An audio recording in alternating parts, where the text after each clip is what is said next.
Los cumpleaños de mi mamá se habían convertido lentamente en una especie de extraña actuación formal donde el nieto de oro, el hijo de 14 años de mi hermano, Tyler, recibía más atención que el pastel de cumpleaños. Normalmente me quedaba callada, daba mi regalo, mantenía una conversación agradable y me iba temprano. Pero ese año, algo en la invitación me pareció extraño desde el principio. Mamá llamó y dijo, me encantaría que vinieras, Stephanie. Tyler ha estado preguntando si vas a estar allí. Solo eso debería habérmelo dicho todo. Tyler no preguntaba por mí a menos que estuviera planeando algo. La última vez, quería una nueva silla para videojuegos e intentó encantarme con cumplidos sobre mi forma de cocinar. 2 semanas después, le dijo a uno de sus amiguitos que yo solía ser mamá pero que había fracasado. Sus palabras exactas. Lo oí a través del hijo de mi prima. Y cuando se lo conté a mi hermano, él solo dijo, está en esa edad en la que ponen a prueba los límites. Así que, sí, no esperaba amabilidad, pero fui de todos modos porque, a pesar de todo, yo siempre me presentaba. La casa de mi hermano estaba más ruidosa de lo habitual. Había globos y 2 pasteles comprados en la tienda. Tyler ya había abierto media docena de regalos y estaba presumiendo ante una chica sobre cómo la abuela le iba a comprar un coche en cuanto cumpliera 16. Mi mamá se reía como si acabara de escuchar el mejor chiste del mundo. Nadie se dio cuenta cuando entré. Tuve que carraspear y saludar con la mano antes de que alguien me ofreciera un asiento. Mi regalo fue ignorado. El collar que había elegido para mamá se quedó en la caja toda la noche. Estaba demasiado ocupada contándoles a todos cómo el profesor de Tyler decía que era superdotado. No solo inteligente, sino a nivel de genio. Nadie me preguntó por mi negocio. Nadie mencionó la recaudación de fondos que organicé 2 semanas antes. Yo solo era una pieza de relleno, algo a lo que podían señalar para recordarse a sí mismos que eran mejores. Me senté entre 2 personas que no conocía. Una de ellas tenía una cerveza en cada mano. La otra tomó mi tenedor cuando el suyo se cayó. Ni siquiera dije nada. Simplemente lo dejé pasar. Llevo años dejándolo pasar. Entonces llegó el momento que lo cambió todo. Tyler se levantó. Tenía un vaso lleno de refresco. Se acercó a mí como si fuera algo casual. Me miró directamente a la cara y dijo, la abuela dice que no perteneces aquí. Y luego vertió el refresco en mi regazo. Estaba frío, demasiado dulce. Me quedé allí, empapada, con el azúcar empezando a volver mis muslos pegajosos. Y se rieron. Toda la mesa. Mi mamá se giró hacia su amiga y dijo algo sobre cómo Tyler simplemente dice lo que piensa. Mi hermano incluso aplaudió. Me sequé el regazo con una servilleta de papel, lo que les hizo reír aún más fuerte. Sonreí en silencio. Sin reacción, sin pelea. Simplemente me quedé sentada como si no me sintiera humillada, pero por dentro algo empezó a cambiar. No era tristeza. Ni siquiera era ira. Era claridad. No me querían allí. Nunca me habían querido. Y ahora lo habían dejado lo suficientemente claro como para que incluso yo dejara de fingir. Esperé 5 minutos más, me disculpé como si nada hubiera pasado, subí a mi coche, conduje a casa y abrí mi portátil. Mi hermano había estado dependiendo de un préstamo para el negocio familiar durante más de 1 año. Me había rogado que fuera su aval porque mamá lo había manipulado con la culpa, y yo todavía estaba en una neblina de duelo en ese momento. Mi nombre estaba en todo. Tenía un poder que nunca había usado hasta esa noche. Retiré mi nombre, congelé la cuenta. No se enteraría hasta que el banco llamara por la mañana. Y cuando lo hizo, el coche aparcado frente a su casa, el que habían comprado solo 3 meses antes, fue remolcado a las 7:45 de la mañana. A las 8 de la mañana, llamaron a mi puerta. La abrí y vi a mi hermano Mike de pie allí con esa misma mezcla de falsa preocupación y pánico real que le había visto en cada metedura de pata de su vida adulta. Excepto que esta vez, no había ninguna mamá para cubrirlo, ningún papá para escribir el cheque, y ninguna yo para fingir que todo iba a estar bien. Parecía destrozado. No esperó a que lo invitara a entrar. ¿Tienes que arreglar esto? Ni un buenos días. Ninguna mención del refresco que Tyler me tiró en el regazo. Ninguna insinuación del hecho de que toda la mesa se había reído de mí como si fuera una atracción de feria. Me lanzó un montón de papeles. Los préstamos están congelados. Dijeron que el avalista se retiró. Dijeron que si no te reemplazo, estamos en incumplimiento. Me apoyé en el marco de la puerta. No dije una palabra. Él siguió como si leyera un guión. La tienda no va a poder pagar el alquiler el próximo mes. Las tarjetas de crédito ya están sobregiradas. Tengo que pagar la nómina. Tenemos el seguro de mamá que viene y las cuotas de fútbol de Tyler vencen la próxima semana. Yo no dije nada. Fue entonces cuando su voz cambió. Estás haciendo esto por una broma. Esa fue la frase. No el refresco. No los años de pullas sobre mi hija. No el graffiti. Solo eso. Le cerré la puerta en la cara. 5 minutos después, mi teléfono se iluminó con mensajes de texto. Primero él, luego su esposa, luego mamá. Todos intentando un ángulo diferente. Culpa, confusión, burla. Tyler envió un TikTok de alguien fingiendo llorar. Sin palabras, solo eso. Esa tarde, descubrí el daño. Había cerrado la tienda tarde y entré en el estacionamiento con las llaves en una mano y una bolsa de la compra en la otra. Y allí estaba mi coche, con una raya profunda hecha con una llave en ambos lados, hasta el metal. El espejo retrovisor arrancado de una patada. La luna trasera hecha una telaraña como si alguien la hubiera golpeado con un bate. Al principio, solo me quedé allí, mirando alrededor del estacionamiento, completamente vacío. Sin testigos, solo silencio y esa extraña sensación de quietud, como si el propio aire estuviera esperando mi reacción. No llamé a Mike. No llamé a mamá. No grité ni lloré. Volví adentro, encendí la grabación de seguridad de la tienda y rebobiné. Allí estaban. Tyler y uno de sus amigos idiotas. Con las capuchas puestas, riendo. Uno de ellos estaba filmando al otro. Tyler se acercó a mi escaparate, pintó con spray las palabras tía falsa en un rojo descuidado, posó como si estuviera en un vídeo de rap y luego pateó una maceta de los escalones para rematar. Ni siquiera parpadeé. Llamé al tío Ray. Estuvo en mi tienda en menos de 30 minutos. Vio la grabación sin decir una palabra. Cuando terminó, se reclinó en la silla y dijo, «¿Vas a llamar a la policía?» «No discutas». No lo hice. Él hizo la llamada, se quedó mientras yo daba mi declaración. El oficial fue educado pero firme. Dijo que esta no era la primera queja sobre Tyler. Aparentemente, había habido problemas en la escuela. Daños a la propiedad. Algunos malentendidos barridos debajo de la alfombra. Pero esta vez, no iba a desaparecer.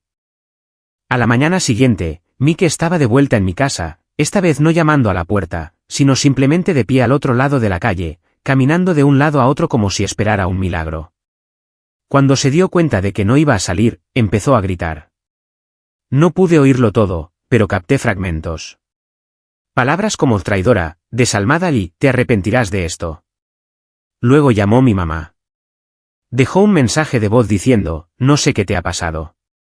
Estás dejando que el dinero se interponga entre la familia, ¿por qué? Por una broma infantil. Todavía no lo entendía. Ninguno de ellos lo entendía. No se trataba del refresco. No se trataba del escaparate. Ni siquiera se trataba del préstamo. Eran los años de ser tratada como si fuera una invitada en mi propia línea de sangre. De ser tolerada, no amada. No apreciada. Fue una acumulación lenta, una erosión silenciosa. Pensaron que porque no explotaba, no estaba prestando atención. Pensaron que me rompería. En cambio, por una vez, observé cómo se formaban las grietas en sus cimientos. Y aún no había terminado. Los cargos oficiales llegaron unos días después. Vandalismo, allanamiento y daños a la propiedad. Como Tyler era menor de edad, la policía tuvo que involucrar a mi hermano y su esposa. La grabación lo hizo fácil. Demasiado fácil. Honestamente, no había lugar para la negación. No había quizás no fue él. No lo celebré. No me sentí triunfante. Simplemente abrí la tienda como de costumbre, barrí algunas hojas de afuera y volví al trabajo. Pero el teléfono empezó a sonar más. Los clientes me decían que mi hermano había estado diciendo por ahí que yo había fingido todo, que había editado la grabación. Uno de mis proveedores incluso recibió una visita de mi mamá, quien le advirtió que yo no estaba bien y que probablemente me dirigía a otra crisis nerviosa. No respondí. En cambio, me senté e hice una lista de todo a lo que estaban vinculados. Todo lo que una vez había entregado con confianza. Primero estaba el préstamo comercial, ya congelado. Luego, el contrato de arrendamiento. El segundo local de mi hermano. También fui aval de eso. Luego estaban las cuentas que abrí para ayudar a su esposa a lanzar su boutique en Etsy. El PayPal, el Stripe, el número de identificación fiscal, todo registrado con mi nombre. Y ese fue mi error. Di demasiado, confié demasiado fácilmente. Iba a recuperarlo todo. Para el final de la semana, había cortado todos los lazos financieros, cerrado las cuentas, retirado los permisos y alertado a los servicios fiscales para que eliminaran mi información de cualquier cosa que tuviera su nombre adjunto. No podrían cobrar ni un céntimo sin enfrentarse a auditorías para las que no estaban preparados. Fue metódico, clínico, y las consecuencias fueron inmediatas. Su tienda boutique cerró en 48 horas. El contrato de arrendamiento de mi hermano fue rechazado y el propietario puso un aviso de desalojo en la puerta. Intentó llamarme 17 veces en un día. Dejó mensajes de voz que pasaron de súplicas a amenazas y a algo que casi sonaba como llanto. Mamá también volvió a llamar. Esta vez, su tono había cambiado. Me dijo que estaba destrozando a la familia. Que papá no querría esto. Gracioso, considerando que papá fue el único que siempre me trató como a una socia en lugar de un plan de respaldo. Y fue entonces cuando me di cuenta. Pensaban que lo que habían construido era suyo. Actuaban como si yo tuviera suerte de ser parte de ello. Pero la verdad era que todo había sido mío desde el principio. Mi esfuerzo, mi nombre, mi respaldo, mi riesgo. Nunca respetaron eso porque respetarlo significaría reconocer que yo tenía poder. Y odiaban la idea de que yo tuviera algo que no pudieran controlar. Así que, arremetieron. Una noche, llegué a casa y encontré el escaparate de mi tienda destrozado de nuevo. Esta vez, ni siquiera se molestaron en ocultarlo. Una piedra yacía en el suelo con una nota sujeta con una goma elástica. Una sola línea, te quedarás sola para siempre. No me asustó. Ni siquiera me enfadó. Recogí la piedra. Pegué la nota en la pared de mi oficina y llamé de nuevo al tío Ray. Vino a la mañana siguiente con un abogado, dijo que esta vez íbamos a presentar cargos completos, y que si el tribunal pedía daños emocionales, también iríamos a por eso. No discutí. No dudé porque ahora esto no se trataba solo de una fiesta de cumpleaños o una mancha de refresco o un escaparate roto. Se trataba de trazar finalmente una línea con tinta permanente. Ya no eran familia. Eran solo personas con mi apellido. La fecha del juicio fue fijada. Tyler estaba siendo acusado como menor de edad, pero la demanda civil ya no era solo sobre él. También se trataba de los daños a mi tienda, mi coche, y ahora, porque el tío Ray no dejaba pasar nada, el acoso. Teníamos el vídeo, la nota, testigos y un muy buen abogado. Esperaba que las cosas se calmaran mientras entraban en pánico tras bastidores, pero no fue eso lo que sucedió. 2 mañanas después, recibí un mensaje de voz de un número desconocido. Casi lo borré, asumiendo que era más correo basura, pero algo me hizo escucharlo. La voz era desconocida, joven y nerviosa. Dijo que se llamaba Hannah. Luego dijo que solía trabajar para Mike en su segunda tienda, la que había cerrado unos días después de que yo retirara mi nombre del contrato de arrendamiento. Dijo que al principio no sabía lo que estaba pasando, pero cuando se enteró de la demanda, algo empezó a molestarle. Había escuchado una conversación semanas antes. Mike estaba hablando con su esposa sobre hacerla parecer inestable. No sabía a quién se refería en ese momento. Ahora sí, y entonces lo dijo. Él mismo rompió el segundo escaparate. La llamé de inmediato. Respondió después de unos pocos tonos, con la voz temblorosa. Dijo que ya estaba harta de quedarse callada. Dijo que tenía mensajes de texto, recibos. No quería ser parte de su lío, pero tampoco podía vivir con ello. Le di la información del abogado. Ella envió todo. Esa misma noche, otra mujer se puso en contacto. Dijo que solía ayudar a la esposa de Mike con su boutique en línea. Había visto facturas falsas con mi nombre enviadas a proveedores, redactadas como si yo fuera una socia. Dijo que usaron mi nombre para asegurar tratos con proveedores, obtener envíos anticipados e incluso para una estafa de reembolso una vez. Luego, una tercera mujer envió un mensaje a la cuenta de Instagram de mi tienda. La misma historia, más suciedad. Se lo envié todo al tío Ray. A la mañana siguiente, el caso había evolucionado de una disputa de vandalismo menor a algo mucho más serio. Fraude, falsedad, uso indebido de identidad. Nuestro abogado presentó enmiendas a la demanda original en cuestión de horas. No estaban preparados para eso. Y pensé por un segundo que se echarían atrás, que tal vez se disculparían, que tal vez se callarían, pero no lo hicieron. Redoblaron la apuesta. Tarde esa noche, oí un ruido afuera. Revisé la transmisión de la cámara desde mi teléfono. Allí estaban, Mike, su esposa y mi mamá, de pie frente a mi tienda, sin moverse, solo mirando a través del cristal como si esperaran algo. Luego Mike sacó su teléfono y comenzó a transmitir en vivo. Lo vi en tiempo real. Me llamó parásita. Dijo que estaba explotando la muerte de mi hija para llamar la atención. Dijo que estaba tratando de destruir el legado familiar. Dijo que era inestable y que necesitaba ayuda. Todo mientras mi madre permanecía en silencio detrás de él, con los brazos cruzados, sin decir una palabra, sin detenerlo. No se dieron cuenta de que los estaba viendo desde el apartamento de arriba. No bajé. No grité ni los confronté. Simplemente llamé a la policía y envié por correo electrónico la transmisión en vivo a nuestro abogado. La retiraron en menos de una hora, pero no antes de que alguien la grabara y la enviara a un blog de noticias local al que le encantaban los dramas familiares sórdidos. Publicaron el titular: Disputa familiar se vuelve legal.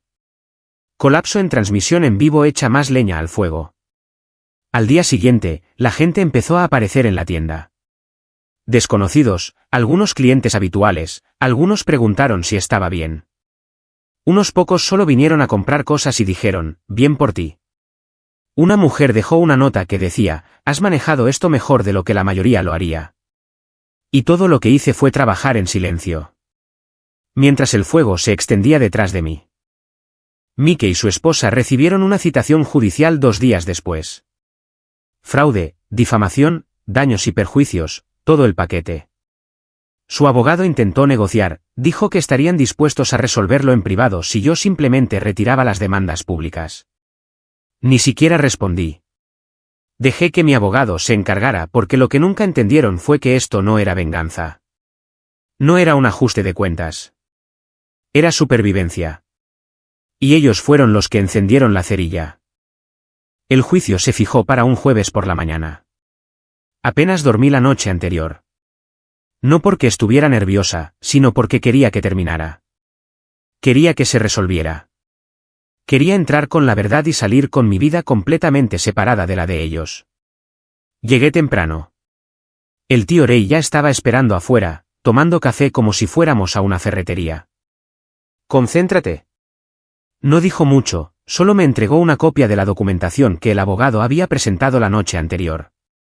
La enmienda final con todas las pruebas adjuntas, 7 en total. Cuando Mike entró, se veía mal, con la corbata torcida y rojez bajo los ojos. Su esposa estaba detrás de él, susurrando algo y revisando su teléfono como si intentara distraerse. Se sentaron 2 filas delante de nosotros. Ninguno de los dos miró hacia atrás. Mi mamá no estaba allí. Más tarde me enteré de que les dijo a los vecinos que estaba demasiado desconsolada para asistir, pero alguien me reenvió una foto de ella esa misma mañana sentada en la terraza de su lugar de brunch favorito, riendo con una de sus amigas de la iglesia. El juez fue profesional y eficiente. Nuestro abogado expuso todo. La grabación de vídeo de Tyler, la transmisión en vivo que Mike publicó, las facturas firmadas que su esposa había creado con mi nombre. Y luego vinieron las declaraciones de los testigos.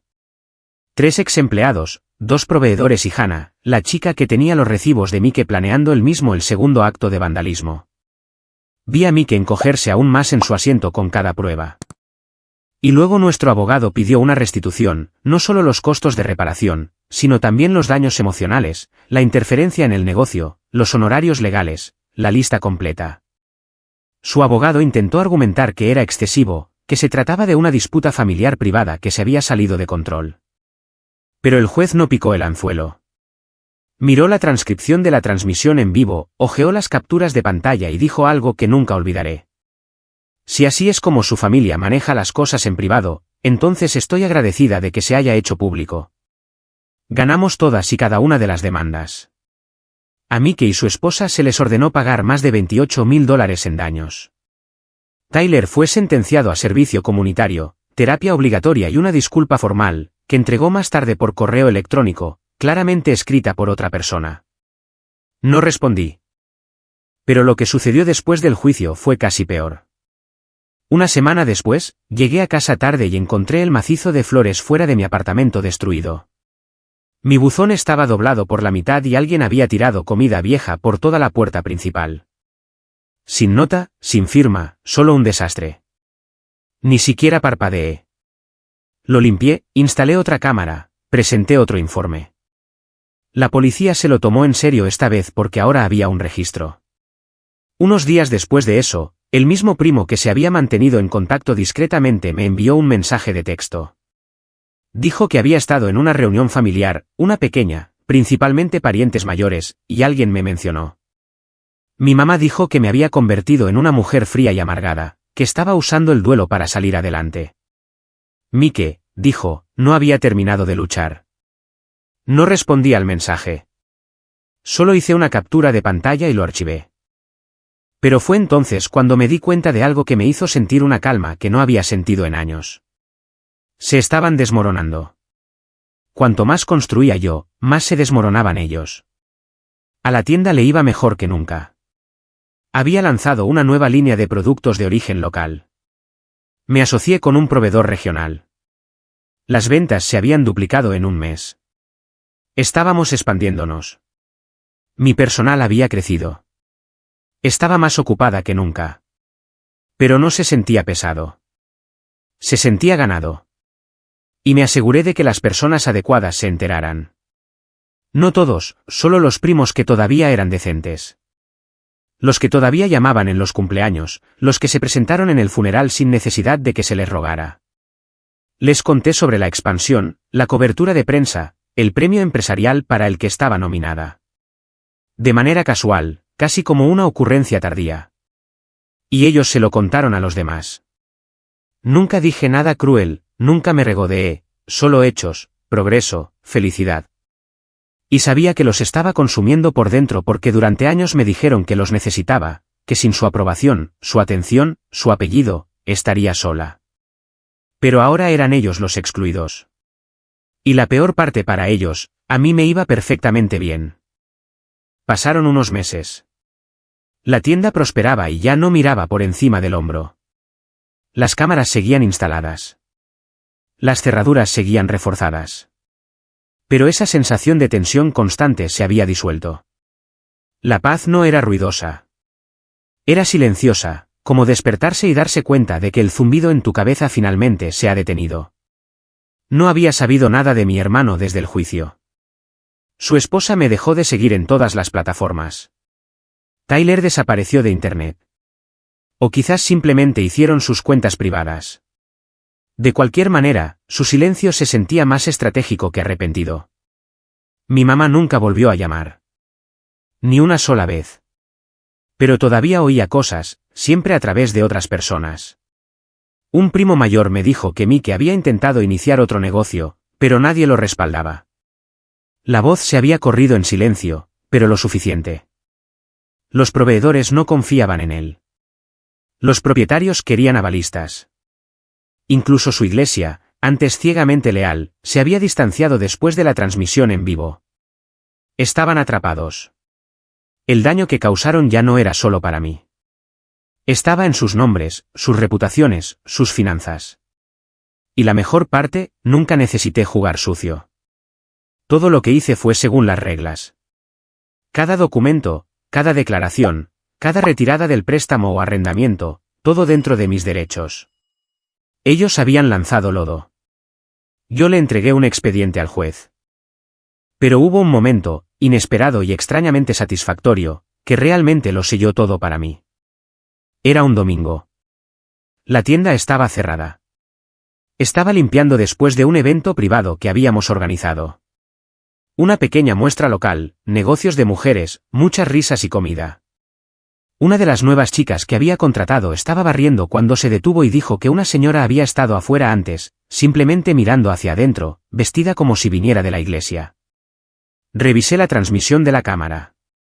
Era mi mamá. Se quedó allí quizás 5 minutos. No llamó a la puerta. No entró. Solo miró a través del cristal como si no pudiera creer lo que estaba viendo. Como si esperara que el lugar estuviera cerrado. Abandonado. O tal vez esperaba verme luchando sola. Pero en cambio, vio a gente limpiando después de un evento completo, un personal en crecimiento, una tienda bien surtida, luz, movimiento. Se fue sin decir nada.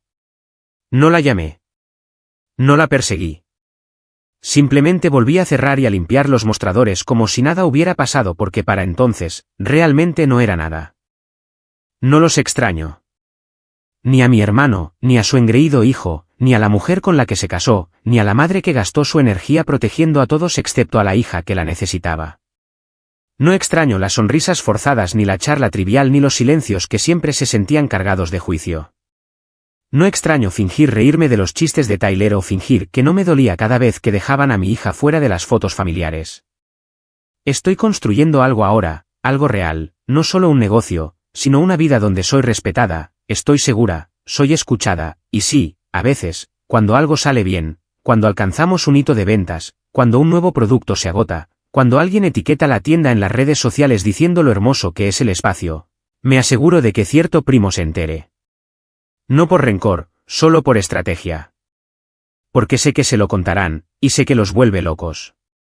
Quizás sea mezquino, o quizás es simplemente lo que parece cuando la persona callada finalmente se cansa de que la pisoteen. De cualquier manera, duermo perfectamente bien.